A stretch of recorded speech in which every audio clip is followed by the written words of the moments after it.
ye ko Akyem Bosome na Akyem Bosome ne ene na wode afutu amane nuanom nananom atankonwa se praye wi ba ko na ebo kabo manya de bebu de brada wonka won humom se boa ba kuma de se de be ombetimi aboa mampuntu ahyeta e wompotamo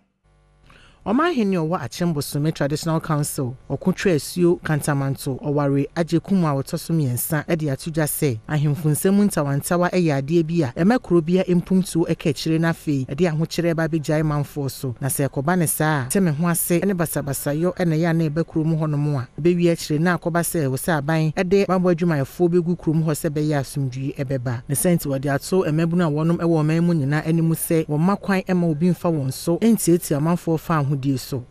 ye ni honoma ope baby a dede wo mbunju mpe dede asundwe mpe dede obia epe baby a emra eye adwuma baby a ahoto ewo baby a dede ni watimi wa ko kai na de chie ye shi ifie ye yesei ye sai niema anya dia odin sika nbeba be share adwuma mu krom ho e se wa ma na hu se ne usuban city se umpe ahoto enu akiri e na ahemfu bi no mu a wone amane boni nam se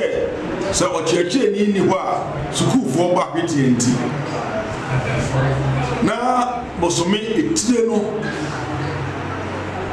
anya mane na woku anunti ama mabuna wo Bosome nyina